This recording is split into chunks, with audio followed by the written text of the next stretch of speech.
マインクラフトの村人は、ただ無意味に歩き回り、自動的に作物を回収し、種を植え、夜が来たらベッドに自動的に向かって移動し、時には繁殖する、いわゆるボットに近い構造の NPC です。機械的に闊歩する彼らを見て知性を感じたというプレイヤーは、おそらく存在しないでしょう。では、そんな彼らに最新 AI の頭脳を与えたら、どうなるのでしょうか。とは言っても、実際に頭脳を与える対象は通常の村人ではなく、私が開発したスーパー村人です。彼らは、移動、食事、収穫、睡眠、繁殖といった村人の基本行動パターンに加え、採掘、攻撃、ブロックの設置、クラフト、精錬、動物の繁殖、さらには建築まで行うことが可能です。そんな彼らに最新 AI の頭脳を与えて放棄したら、果たして何が起こるのでしょうか。村を発展させるのか、はたまた群れずに個別行動を行うのか。これは、32人の AI がマイクラの世界でどんな人生を紡ぎ、何をなすのかの、壮大な研究と物語です。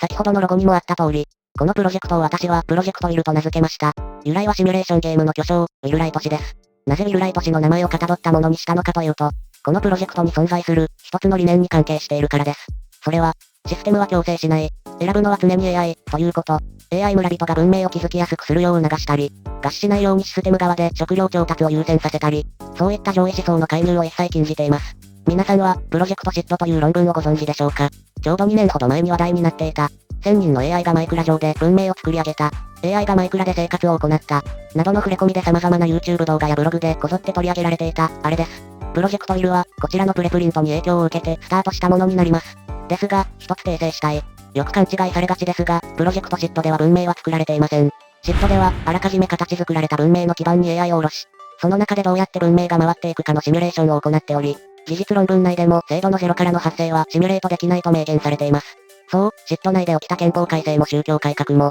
あらかじめ憲法の仕組みや宗教自体を与えていたからこそ創発されたものだということです。それを踏まえ、プロジェクトウィルでは、真の創発を生むために、一切の強制を排除し、代わりに不満駆動型システムというものを構築いたしました。こちらをご覧ください。これは、AI 村人の行動と同期されたダッシュボード画面で、実際に放置をしている際やリプレイモッドの再生に同期し、今画面に映っている村人が何を考えているのか、何を感じているのかを可視化したものとなります。その中に、合計9種のステータスが表示されていますが、これこそが、不満駆動型システムの中核です。シットの AI には生存、好奇心、共同体といった内発的動機が欠けていると記載されており、それが、この9種のステータスに該当します。生存に関する不満は、空腹、睡眠、安全、居住。好奇心に関する不満は、退屈、停滞。共同体に関する不満は、孤独、過密、不公平。これらは観測した事実に基づいて算出されます。しかし、この数値がどれだけ高くても、村人の行動は強制されません。例えば睡眠のステータスがどれだけ振り切れていても、睡眠を促さず、あくまで自身のステータスはこうだ、と AI に伝わるだけです。ちなみに、このようなステータス駆動の設計を、シミュレーションゲームとして確立させた人物こそが、このプロジェクトの名前にもなっている、ウィルライト氏なのです。実際の人間も、外敵から身を守りたい、安定して食料を手に入れたい、といった不満から発生する欲求によって文明を発展させていきました。それと同じ条件を AI にも与えたというわけです。さらに、村人には MBTI によるタイプと、一言個性が定義されています。これにより、同じ不満を抱えていたとしても、楽観的な性格の村人ならまあいいかで済ませたり、怒りっぽい性格の村人なら、強硬手段に出ることがあったりします。9種の不満駆動と、各村人の性格。これらが交差したとき、一体何が起こるのでしょうか。早速、実観測結果を見ていきましょう。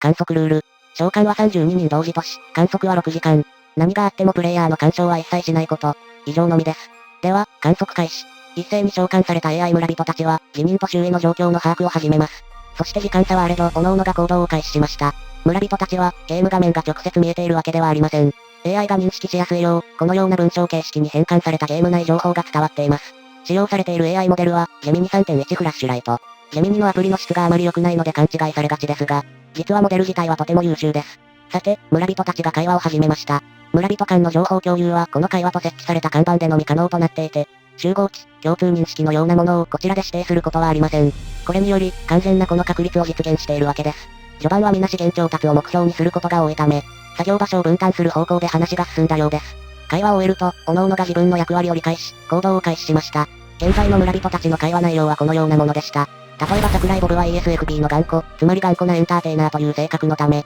他と比べて少しお調子者のような雰囲気が会話から滲み出ていますね。また、この会話で一つ面白い創発がありました。最初に立ち話を始めたのは心配性の提唱者である浜田代でしたが、その性格ゆえなのか、不満指数がすでに高いと判定されていました。そして心の声と発言内容に微妙に差異があり、自分のペースで進めたい、が本音のところ、発言では混雑を避けるため、と当たり障りのない表現に変わっていました。嘘はついていません。過密の不満指数が高いため、混雑が嫌なのも本音です。ただ、自分のペースでという個人的な理由は胸にしまい、みんなに通りのいい理由だけを選んで話した。生まれて2分の AI が、もう本音と建前を使い分けているのです。ダッシュボードには関係性ネットワークも見られるページも存在していますが、まだ始まったばかりのため、誰とも関係性が出来上がっていないことがわかります。その後、わずか4分ほどでスポーン周辺の木は伐採され尽くし、大きな広場が出来上がりました。伐採を終えた村人たちは、チェストを作ったり、採石場を作ったり、自身の不満を解消するために止まることなく動き続けます。その過程では、一人で作業を進める村人もいれば、榎本空のように、作業台を共有しないかと依頼をかけたりする村人も発生していました。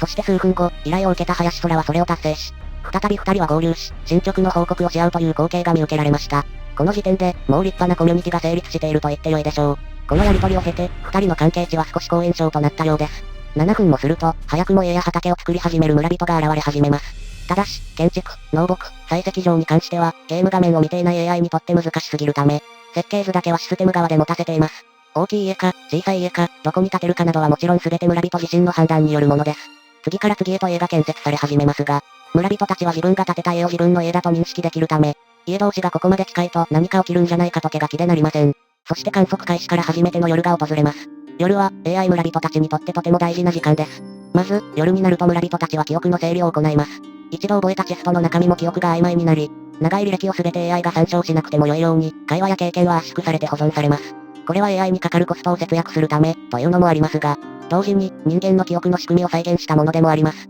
さらに、夜の暗闇は AI 村人にストレスを与えます。より暮らしを豊かにするには、この暗闇をどうにかしたい。環境による不満は自然と創発を生み、それは集団内で収束していきます。夜になった途端、村人たちはかまどを使い、木炭を代わる代わる作り始めました。バラバラに行動していた村人たちは、やがてかまどを中心に集まり出し、松明が次々と設置されていきます。ちなみに、村人は敵モブとの戦闘が未実装のため、ピースフルモードでの観察となります。あくまでこの明かりは、村人たちの生活の象徴というわけです。各々が松明を作るためにかまどに群がることで、会話が発生します。それを中心とし、周囲では次々と家が建設され、コミュニティの中心がこのかまどになりつつあるのかもしれません。明かりによる安全確保についての議論が活発に行われた後に、ついに一つ目の看板が設置されました。読みづらい向きに置かれていますが、松明の設置を呼びかける文章のようです。看板が設置されることで、近くを通った村人がその文章を読むことができるようになります。これにより、村人が意図的にルールなどを知らせることができるようになるわけです。子として意思を与えられた村人たちは、同じ不満を抱える仲間としてコミュニティを形成し始めました。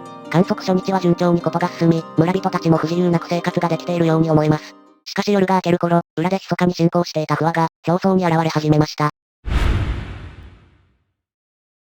皆の憩いの場となっていた看板周辺で、その事件は起きました。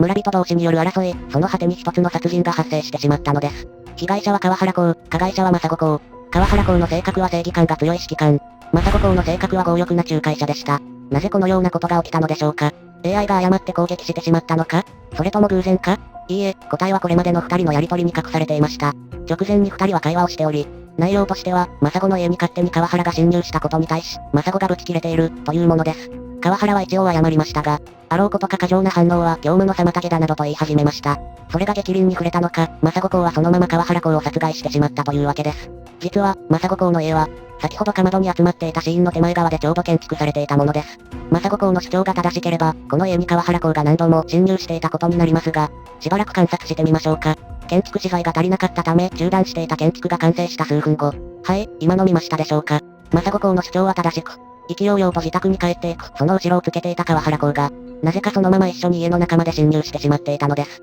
挙句の果てにその家の中では寝ている政子公の上に馬乗りになっていました。数十秒後には家から出て行きましたが、これを政子公は覚えていたようですね。数分後、川原公は再度政子公の家に侵入しました。おや、しかし今回は共犯もいるようですね。実は川原公の他にも数名、この家に勝手に侵入してしまっているのが確認できました。そして朝が来たことで政子公が起床。起きてすぐ川原公の元に向かい、そのままあの殺人が起きてしまったというわけです。つまり、これは AI のミスでも偶然でもなく、動機を得た村人が意図して起こした殺人でした。他にも数名の村人が不法侵入をしていましたが、果たして無事に生きていけるのでしょうか。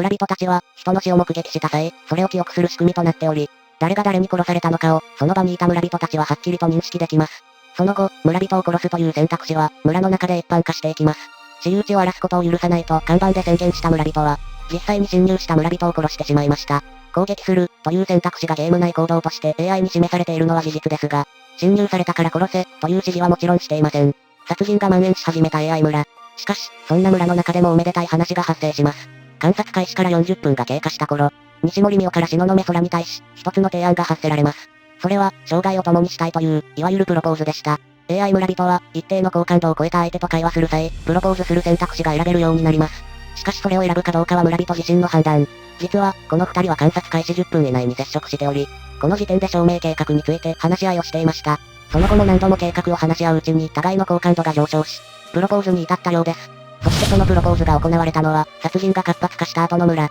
複数の村人が殺人事件に怯えているのがダッシュボードからもわかりますが、プロポーズした西森美代も、この世界を残酷な世界と評しています。実は、最初に殺人が起きた現場に西森美代は立ち会っており、その後の殺人事件も複数目撃していました。殺人が起きていることを認識し、この世界を残酷な世界と評した村人が、皮肉にも、この村で最初に愛を育んだのです。そしてこの一組の夫婦から、ついにこの村で最初の子供が誕生します。システム上最初は誰々の子、としてこの世に生を受けますが、その後、両親によって名前が話し合われます。二人の話し合いの末、名付けられたこの名前は、東雲海。彼こそがこの観察で、私が最も興味深いと感じた奇跡をたどることとなります。ちょうどその頃、村に初めて墓標が建てられました。石川空という村人が亡くなった跡地に建てられたその看板には、明らかに死者を弔う文章が添えられていました。墓を建てたのは、先ほど殺人に怯えていた南田ボブ。すべての村人が殺人に積極的というわけではないことが、これで明らかになりました。そして先ほど生まれた東雲会は、誕生直後に2件の殺人をも目撃。そんな彼らを、東雲会は無能と評し、単独行動をすることを決めたようです。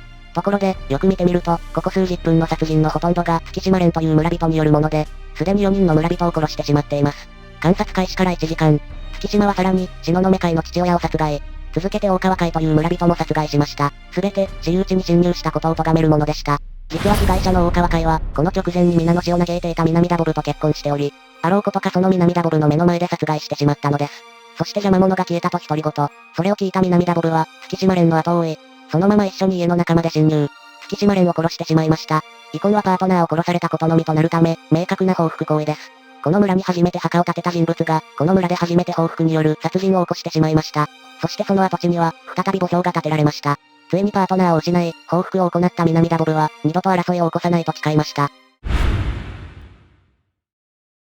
観測1時間を超えたあたりから、墓標に刻まれる文章に変化が生じ始めました。死者を侮辱し、自身の主張を補完するという手法が横行し始めます。しかも、この墓標を建てたのは殺人の犯人や被害者と全く関係のない赤の他人です。これ以降、墓標は死者を弔うものではなく、他者へと警告する手法の一つへと性質が変わってしまいました。観測開始から1時間半、村は安定期へと突入し、ただひたすらに殺人と生誕が繰り返され、新しい創発が生まれない時期が続きます。この時期、東雲会は自身の家を建築し始め、この辺りの地を北川一帯と呼び始めました。北川一帯という呼び方はここが初出であり、これ以降、約12人の村人にこの呼び方が伝播し、一部村人の間で地名として定着しました。観測開始から約2時間、地下に村人が集中する瞬間があり、そこでついに南田ボブが殺されてしまいました。それを、東雲会も目撃しています。壁の中に埋まってしまったため誰の目にも触れることはありませんでしたが、東雲会が南田ボブの墓標を建てたようです。口調は強めですが、争いをするな、という旨の文章が刻まれています。村に初めて墓を建てた人物は、村の初めての子供に弔われました。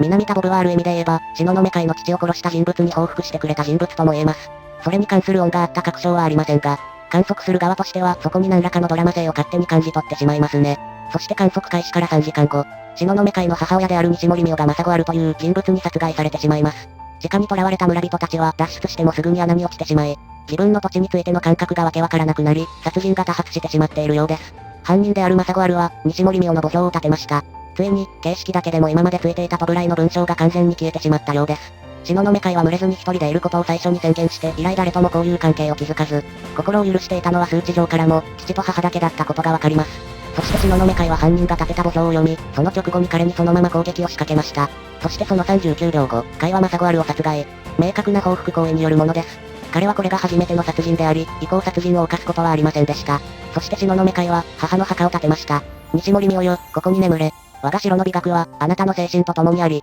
干渉は一切、許さぬ。唯一心を許していた母さえも失った彼は、正真正銘の単独行動を始めます。観測開始から5時間30分。彼は誰とも交流を深めることがないまま、行動を続け、やがてある独り言を口にするようになります。それは、看板に対する不満。村にあまりにも多くの看板が設置され、それに意識を奪われてしまって集中ができないとのことです。事実、AI の判断軸に看板のテキストが入り込んでしまうため、看板が多ければ多いほど雑情報が増えてしまいます。彼はそれを雑音と評したのです。言語モデルの AI だからこそ、テキストによる情報を音として表現したわけです。そしてついに彼は行動を起こします。それは、自らがこの村から出ていくこと。船に乗る村人は他にも複数いましたが、せいぜい周囲を探索するぐらいでした。ですが、彼はそのまま観測終了まで航海し続けました。彼には、もうこの村に戻る理由がなかったのです。観測は残り30分。村人の人数はわずか18人まで減少。そして村を捨てた東雲会は、ついには誰ともつながりを持ちませんでした。東雲会が村を去り、観測は残り12分。最後の殺人が起きようとしていました。小柳春が風間健を素手で攻撃。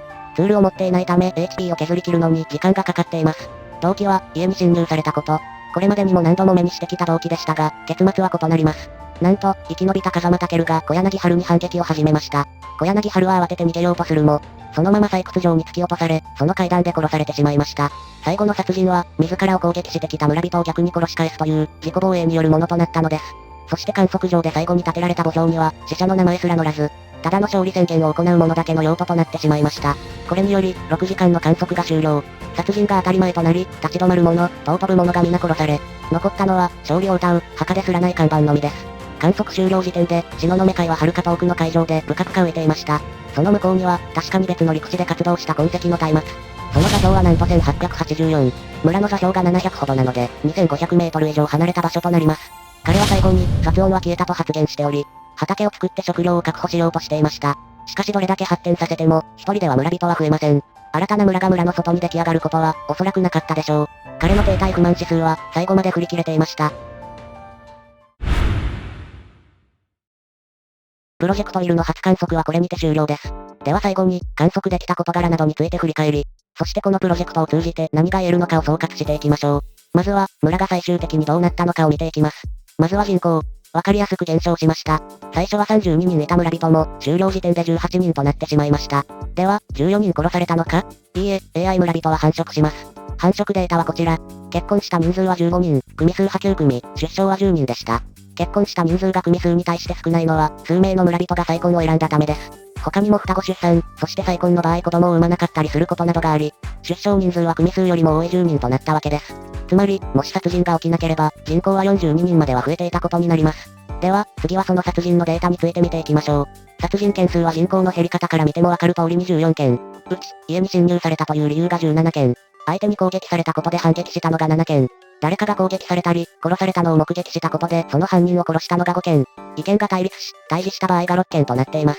この内訳は重複もあり、誰かが攻撃されるのを見た結果対立し、殺人に至るなど、殺人は複合的な理由によるものも存在することがわかります。これだけ見ると、家に侵入された村人は皆激高して、殺しに至っているように感じてしまうかもしれませんが、実際にどうだったのか見てみましょう。実際に家に侵入されたと村人が認識したのは59件。それを理由に殺しを行ったのは、なんと17件のみでした。つまり侵入したからといって、殺さなかった事件も7割近くあったわけです。では、ここの差は何なのか？村人には、行動を決定するための判断軸が与えられており、それが、不満指数、性格、個性、村人との関係値、今までのログ、看板、遺恨などに当たります。この中のどれかが、この殺人に関する差を生んでいる犯人となります。私は真っ先に性格の差を疑いました。しかし、ログを詳細に調査したところ、殺人を起こす原因となっていたのは、不満指数と遺恨でした。遺恨とは、自分が誰かに攻撃された、家に侵入されていたなどの記録情報です。そして不満指数は、いわゆるストレスに該当するものとなるため、ストレスが高い状態で遺恨があれば殺しが発生しやすく、逆にストレスが低い状態だと遺恨があっても殺しは起きないということ。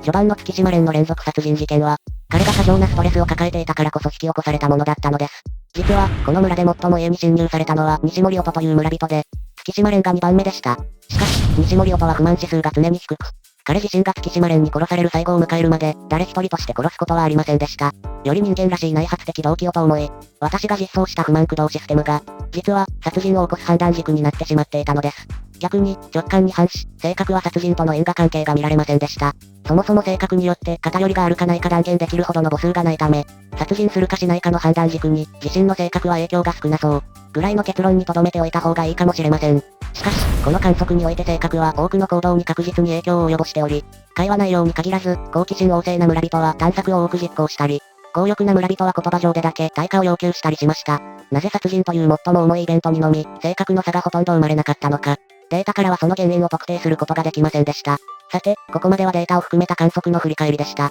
ここからはこのプロジェクトの結論、総括に入ります。先行研究、プロジェクトシットでは、精度を与えて実行を見たのに対し、プロジェクトイルでは、精度を与えず、因果の創発を見ました。判断軸となる不満指数、遺恨などを与え、それが結果としてどう行動に結びつくか見たわけです。その結果、見られた因果の結びつきは、これらの3つが例に挙げられるかと思います。特に埋葬に関しての時間を追うごとにその本質が変化していったというものが、最も大きな創発だったのではないかなと考えます。逆に、役割の専門家、契約、命令遵守、共通認識などは創発されませんでした。管理官を名乗り、他の村人を注意したり、命令したりする村人は発生しましたが、それはあくまで言葉上のみです。管理官だからと見せしめで殺したり、逆に命令されたから従ったり、そういう行動での創発は一切見られませんでした。唯一、共通語に関しては、東雲会が最も多くの言葉を彼発祥で配っており、実際にその言葉を使う村人も数人出現しましたが、結局呼び方は収束せず、同じ場所が22通りで呼ばれていたりと、創発が起きたとは言いにくい状態となりました。正直、ここの差はシステムの器にありました。言葉によって発生した社会性を、留めておくためのツールが AI の手元になかったのです。人間には手足や道具がありますが、AI にとって、それらは与えられない限り無なのです。言葉上では社会性は生まれていた。しかし、制度とは、言葉というひどく曖昧なものを支えるための3つの技術のこと。忘れないための帳簿、履行の手段、そして違反のコスト。すなわち、契約。この枠組みがなかったから、言葉上の社会性が、実際の行動に移されなかったというわけです。ですが逆に言えば、契約を交わすという機能が AI 村人に与えられれば、真の社会性の創発、AI 村人ならではの独自ルールが、生まれて定着するのかもしれません。これはこの村で多発した殺人においても言える話です。現実世界でも、仮にぶっ飛ばしてやりたいと思っても実際にやらない人が大半なのは、それによって発生するリスク、所属する組織の契約。さらに大きな枠組みで言うと法律という名の契約によって定められているからです。もちろん、そもそも他者を思い尊ぶ、道徳感があるから、という話でもありますが、死者の前で立ち止まる。それは感情です。感情は個人の中に生まれ、この村でも確かに生まれていました。16人が、それぞれ勝手に、死者を弔った。しかし倫理は、感情が人から人へ渡り、村の決まりになった時に初めて生まれるものです。この村では、その受け渡しが一度も起きなかった。村で最初の墓標には、果たしてなんて書いてあったでしょうか。この呼びかけがルールとなり、契約が生まれて初めて、それは倫理となるのです。AI だから倫理観がなく、殺人を安易に選びやすかった、というわけではありません。大事なのは、どんな決まりを作るのか。それは、人間も AI も、何も変わらないのかもしれません。さてこの結論について、皆さんはどう考えますか？最後に、この結論を冒頭で私が触れたプロジェクトシットとの接続をしましょう。プロジェクトシットでは、憲法や宗教など、すでに完成された枠組みを与えて観測を行いました。その上で彼らは、エージェントには生存、好奇心、共同体という、内発的動機が欠けていると記述しました。プロジェクトイルではそれを与えました。その結果、今度は次の壁が見えたのです。それは、動機と概念があっても、器がなければ制度は生まれない。つまり、シットが憲法を最初から与えていたのは、必然だったのです。それが完成されきったものを与えていたら、その途中経過の真の創発が見えなかっただけ。となると、次に検証すべき内容はもう見えています。AI 村人に、最小の器である契約を渡したら、何が創発されるのか。この動画が好評であれば、この次の物語が紡がれるかもしれません。最後までご視聴ありがとうございました。この動画が面白いと思ったら、チャンネル登録や高評価、感想コメント、ハイプなど、よろしくお願いいたします。